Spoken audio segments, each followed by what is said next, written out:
En revanche, c'est les mêmes personnes qui, dans le débat, je leur disais, dans ce cas, il faut admettre qu'il puisse y avoir un rappeur français qui dise nique l'Algérie. Ah non, il n'y a aucune raison. On me disait, non, il n'y a pas de raison. Oui, mais pourquoi il aurait des raisons?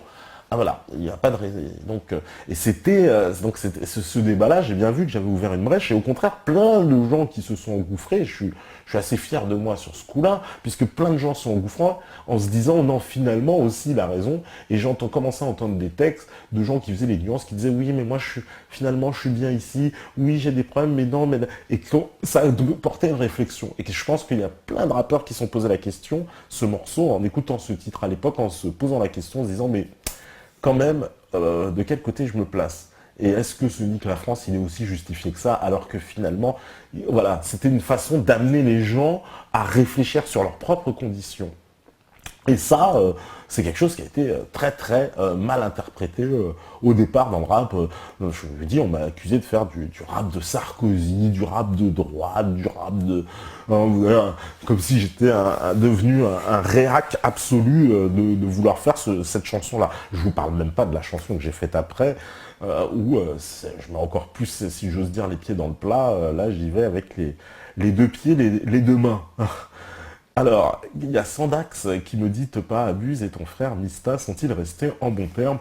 Oh franchement, ils sont plus vus depuis des années, mais ils sont pas vraiment en mauvais termes. C'est plutôt la séparation de la vie, comme on dit. Vous savez, chacun qui vit sa vie. Voilà, on a des enfants, on a voilà, des vies plus compliquées qui font qu'on n'a plus le temps voilà, de se voir, mais sans être forcément fâché. Puis quand on a fait, vous savez, presque 10 ans de musique, c'est un stade qui est assez fatal à beaucoup de groupes. 10 ans de musique, c'est énorme. C'est énorme quand on est resté 10 ans ensemble à faire de la musique.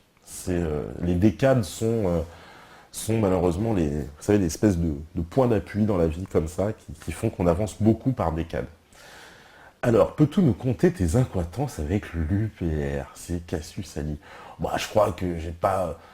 Mes accointances sont connues. J'ai été voilà, à l'UPR. J'ai adhéré au départ, comme tout adhérent, mais à une période où il n'était pas facile, je pense, d'adhérer à l'UPR, où il y avait peu de gens qui adhéraient, parce que les idées d'Asselineau, il fallait déjà les suivre à l'époque. Moi, je veux dire, j'ai commencé l'UPR, je crois bien que j'ai adhéré, je ne sais plus si c'est en 2009 ou 2010, donc c'était il y a très longtemps, à un moment en tout cas, que c'était pas du tout... c'était pas dans l'air du temps. L'UPR était un tout petit parti avec très peu d'adhérents. On devait être, je sais plus, c'était 300 ou 400. Je veux dire, là, on parlait vraiment d'un groupuscule. Imaginez qu'aujourd'hui, ils sont quand même 10 fois plus nombreux. Il y a 10 fois plus de personnes à l'heure actuelle que lorsque moi j'ai adhéré à l'UPR. On était très très peu. Et j'ai cru évidemment tout de suite au programme. Et on va dire au programme. À l'époque, il n'y avait pas encore de programme vraiment. Il y avait, on va dire, en tout cas, s'il y avait, même s'il n'y avait pas de programme, d'ailleurs c'était bien ce qu'on lui reprochait, parce que c'était la grande critique, on disait, oui, mais vous n'avez pas de programme, mais il y avait déjà une ligne politique, voilà, et quelque chose qui me paraissait, en tout cas, à moi, clair, et qui restera d'ailleurs tout à l'honneur de l'UPR, c'est d'avoir une espèce c'est un peu comme quelqu'un qui est têtu, voilà, qui a une idée en tête, c'est sortir de l'Union Européenne. Alors il y en a, ils disent, le père Asselineau, il est monomaniaque là-dessus. J'avoue qu'il transmet, tu vois, cette monomanie justement à beaucoup d'entre nous. En tout cas, moi, ça me l'a transmis. J'ai compris à quel point l'UPR, en tout cas, le message profond de cette sortie de l'Union Européenne était important. Le fond de ça, alors là, ça restera. Alors je sais qu'on m'a dit, ah oui, mais t'es influencé par l'UPR, tu penses? Oui, je le pense vraiment, mais au plus profond de moi, ça, je ne pourrais pas le changer.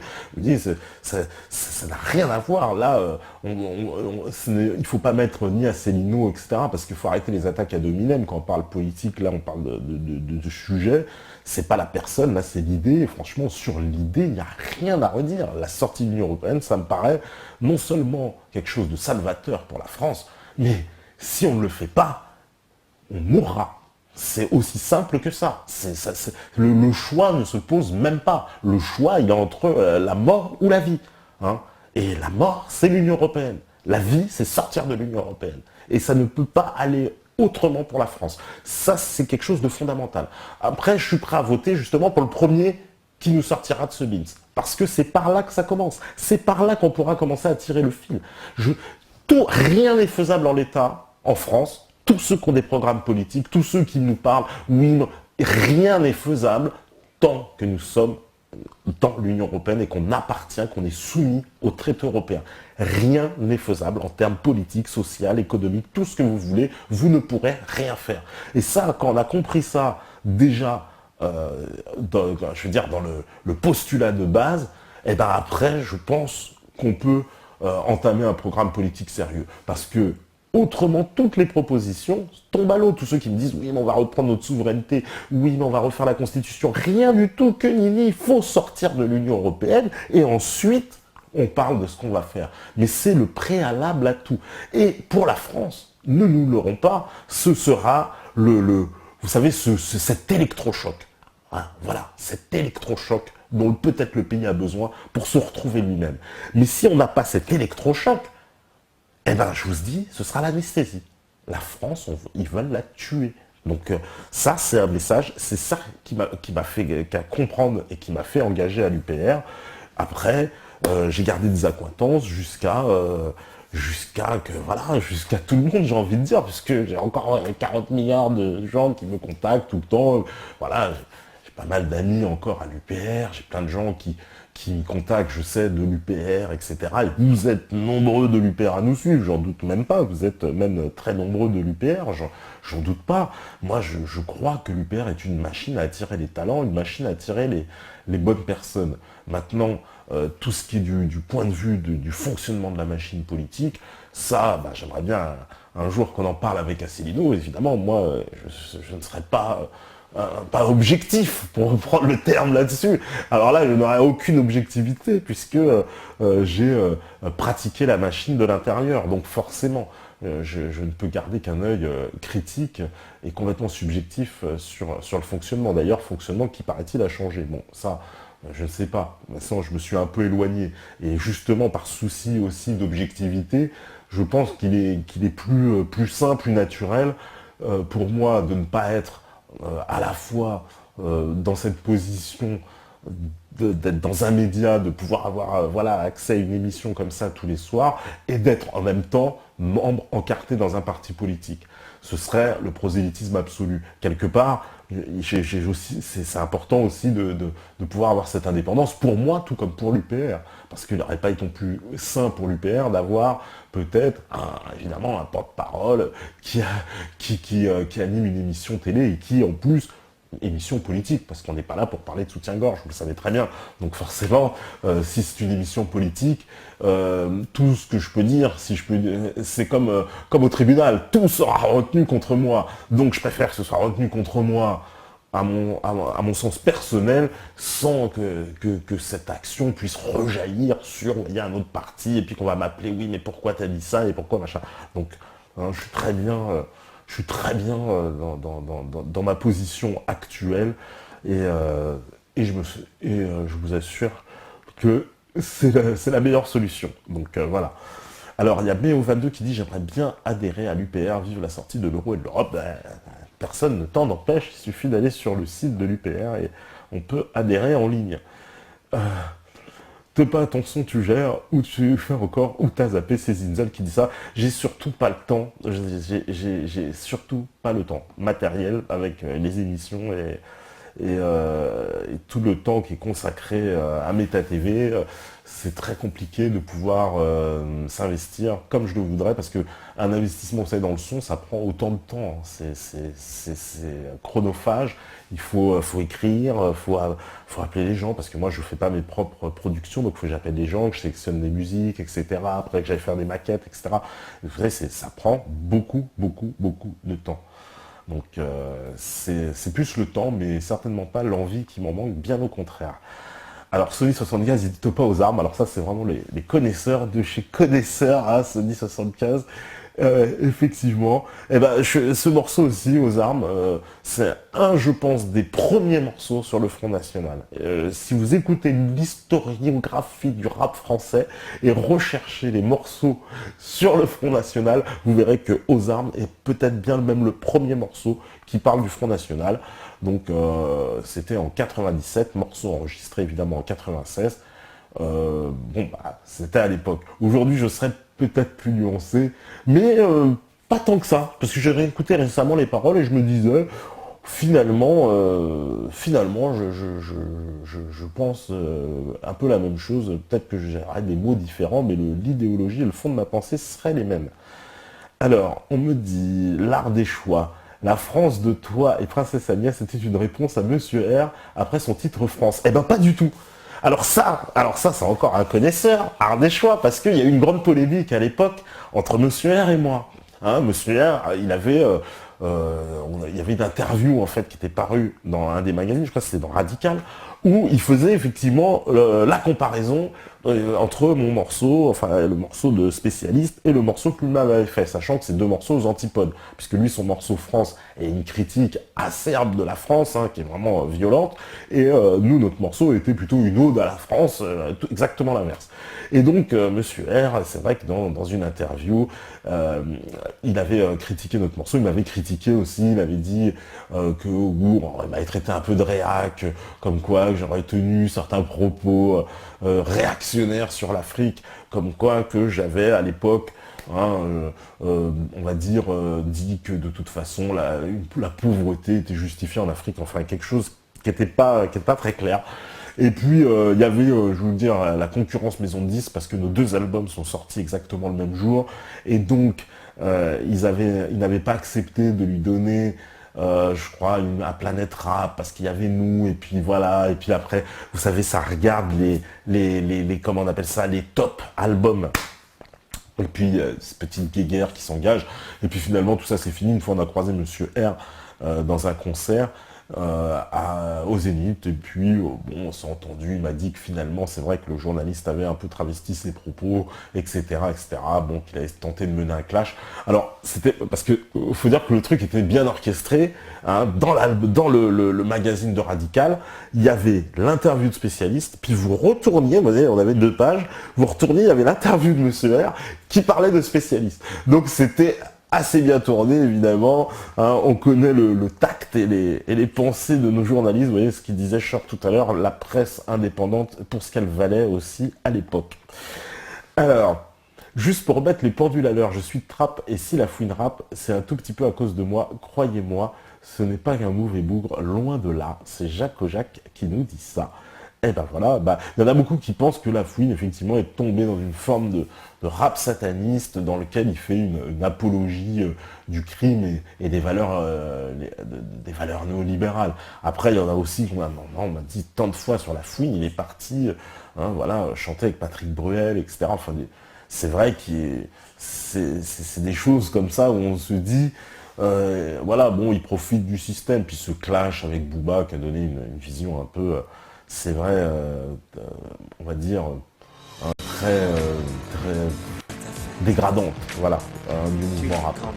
Le rap, c'est le moyen d'expression du pauvre, celui qui n'a pas accès à l'audience grand public, ce qui ne lui enlève pas une certaine noblesse quand c'est poétique, bien écrit et pertinent.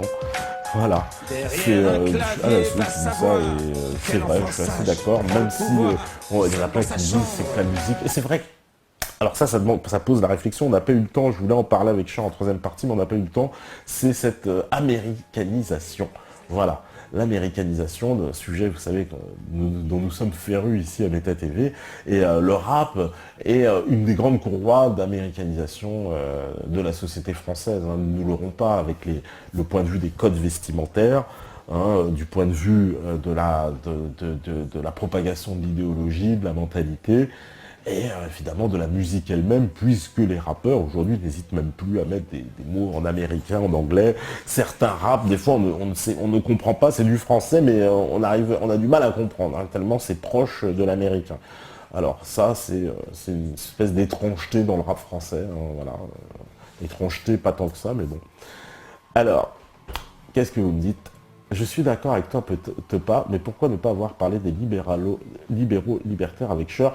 Peut-être parce que c'est une notion qu'il n'avait pas encore intégrée sur le rap. Lui, il pense pas que, il voit pas toutes ces notions sociales, et puis il n'avait pas lu les livres de Carnet, donc c'est difficile de parler de ces valeurs. Et je voulais en parler surtout en plus en troisième partie, je ne savais pas qu'il allait partir, je voulais parler de ces valeurs justement que véhicule le rap et le côté justement de comment on américanise un peu la jeunesse par la pensée, par les modes de culture, par les codes vestimentaires, etc. Et que le rap a un rôle à jouer dans cette américanisation, si j'ose dire. C'est la musique du nouvel ordre mondial. Hein, et pour ça, en quoi je dis, je pèse mes mots quand je dis le rap est la musique du nouvel ordre mondial, c'est que vous avez très peu d'exemples dans l'histoire d'une musique qui soit à ce point mondialisée. Vous ne pourrez pas trouver d'exemple dans l'histoire d'un mouvement musical qui peut s'étendre dans tous les pays du monde, comme le rap s'est étendu. Mais dans tous les pays du monde, vous allez absolument trouver des rappeurs partout.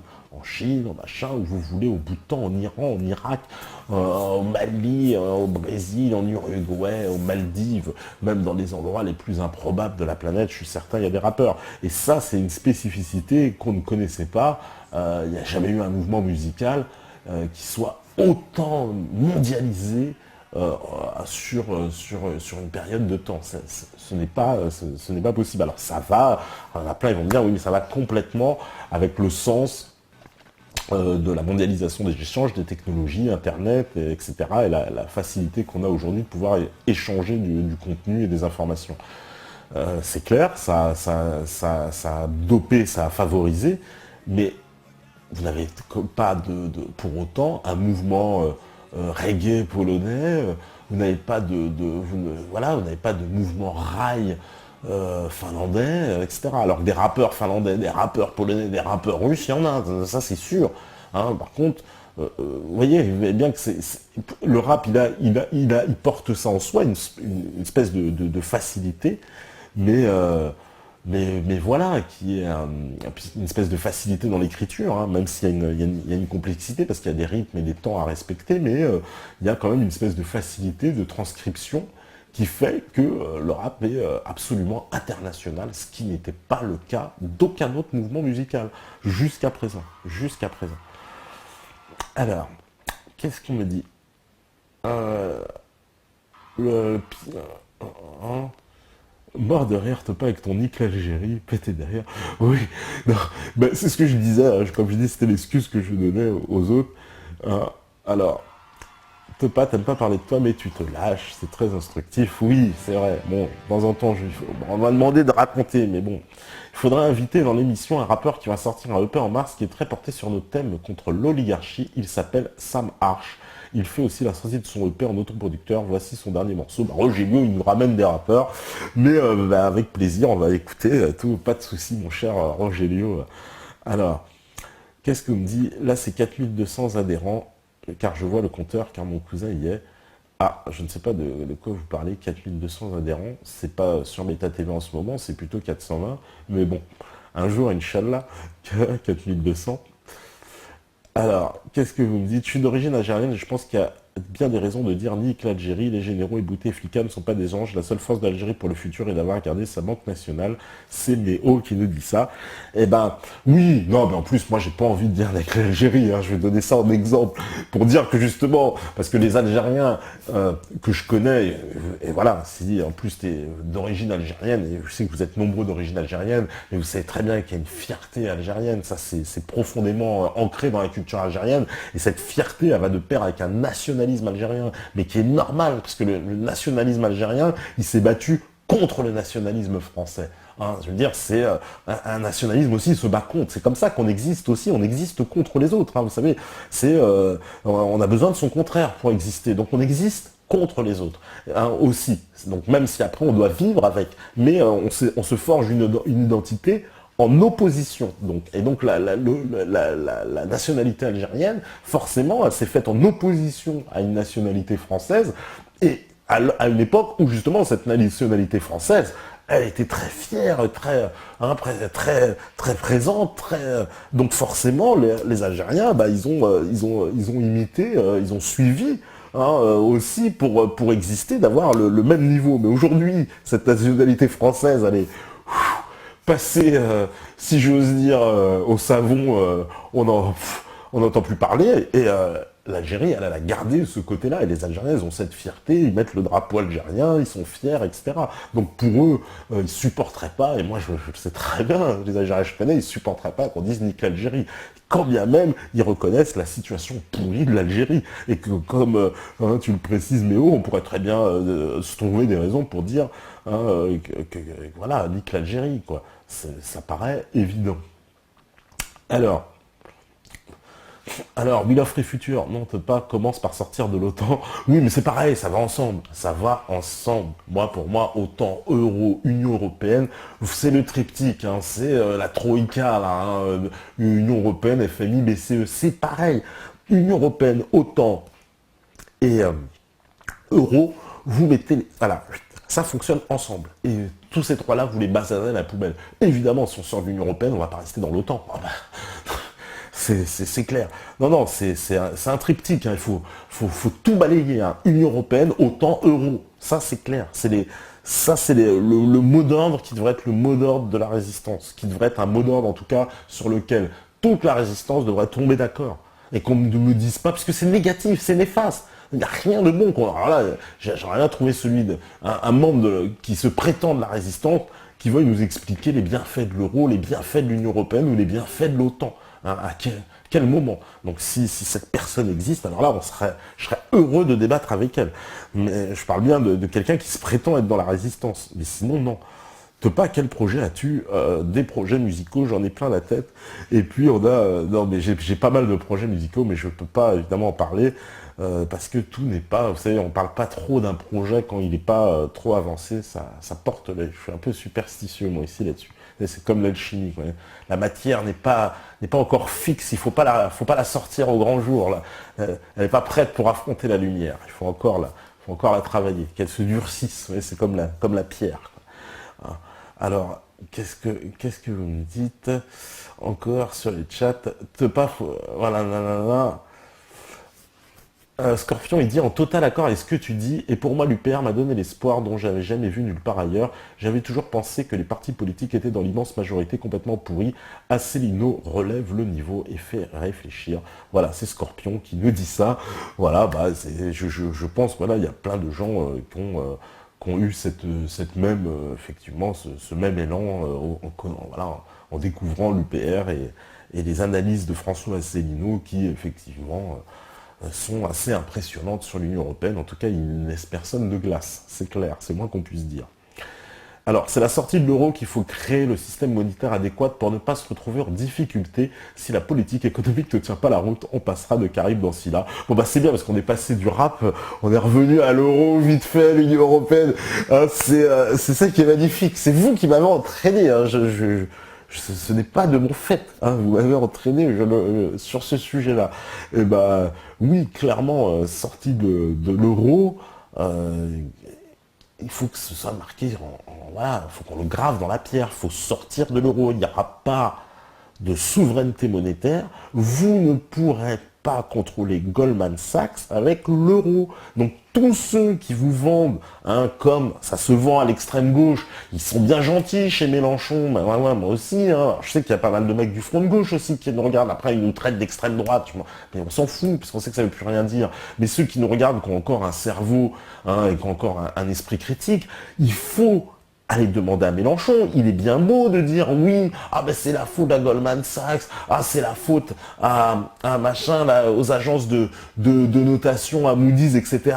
Mais, monsieur Mélenchon, comment vous allez faire pour abattre cette finance en étant dans l'euro, dans lequel vous ne maîtrisez rien sur la politique monétaire de la France, ce sont des commissaires européens et des membres de l'administration de la Banque Centrale Européenne qui décident. Vous ne pouvez rien faire, vous n'avez pas de moyens d'action sur ces gens-là. Ces gens-là sont indépendants, c'est même le principe de cette banque, puisque dans les traités, elle est indépendante, c'est bien marqué noir sur blanc, tout le principe est là. Donc que M. Mélenchon nous explique comment il va faire. Il ne va rien faire du tout, voilà, c'est clair et net. Alors, qu'est-ce que vous me dites Tepa, désolé de dévier, mais quand une émission dédiée au b-boying avec Lilou Rogestar J'aimerais bien une émission au B-Boying, pourquoi pas. Vous avez raison de proposer des thèmes comme ça.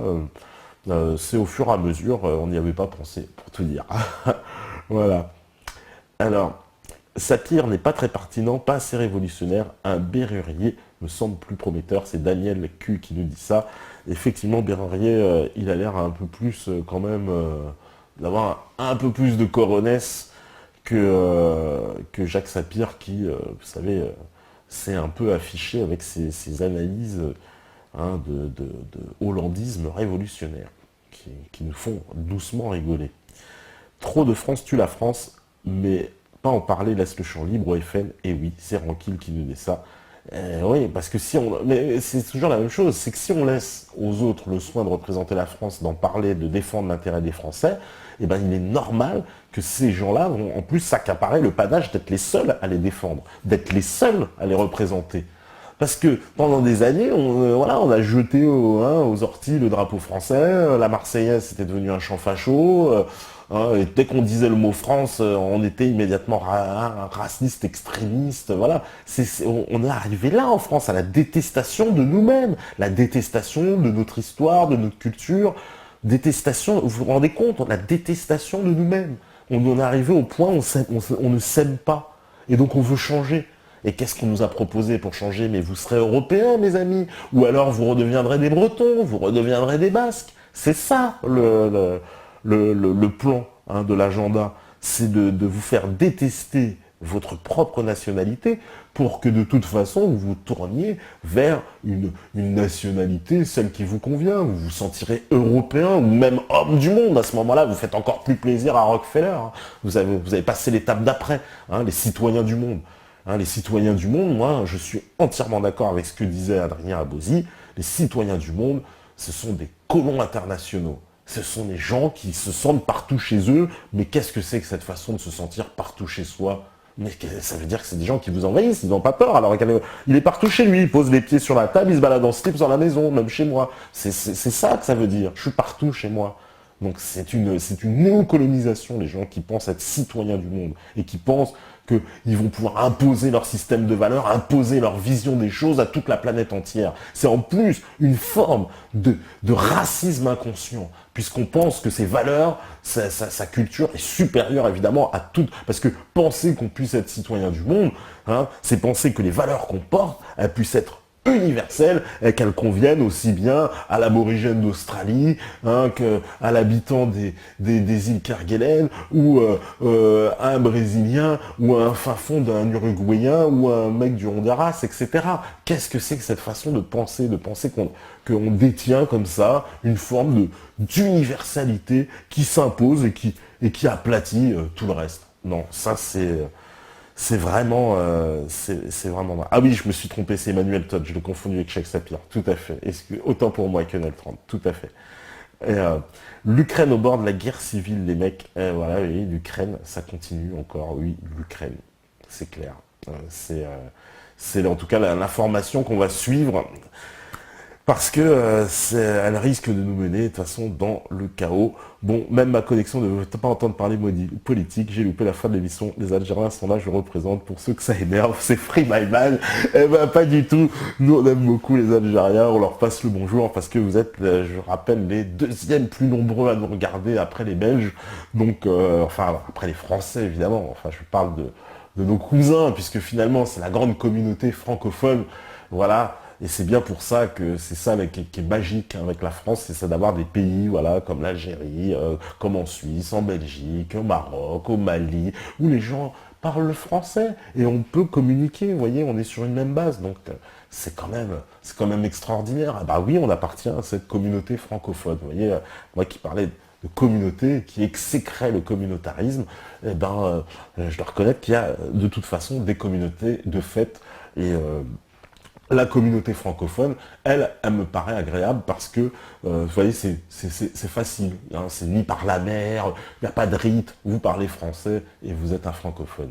Bon, bah merci en tout cas à tous, je vois que c'est l'heure, donc on va lâcher l'antenne. Je remercie tout le monde sur le chat, Raf54, V de Croix, Daniel Crufry, Myman, Jean Sable, Invisible, Zinzel, Kenal 30, Sam Wang, Ben Hat, Méo 222, Uftinia, Serial Killer, Malababs, Jaco Jacques, Coldratinier, etc. RNUI 78, Cyril 78, Will of Free Future, Alasso bien sûr, Cassius Ali, LKJ, de toute façon c'est tous les habitués, Rankil, etc. Tous ceux que vous avez l'habitude de venir, merci à vous de nous soutenir. C'est le week-end, donc le week-end on a dit musique, week-end qui dit musique. On n'a pas encore, je suis désolé, pu mettre en place ce qu'on avait dit, vous avez envoyé plein de clips, mais c'est le bordel, autant vous dire sur le chat, avec tout le monde qui envoie ses liens, donc il va falloir qu'on organise ça, parce que c'est pas que vous voulez pas participer, on l'a vu, au contraire, vous avez été trop prolifique, donc du coup il va falloir que nous on s'organise aussi pour pouvoir canaliser, donc on va faire un onglet spécial où vous pourrez envoyer vos clips préférés, ce sera un peu répertorié, parce que là sur le chat, c'est un peu le bazar, pour être poli, donc voilà, vous inquiétez pas, on va mettre ça en place, en tout cas, samedi musique, dimanche culture, et on se rejoint lundi si tout va bien, parce que vous savez très bien, si vous écoutez ce message, c'est que vous êtes la résistance. À lundi, ciao.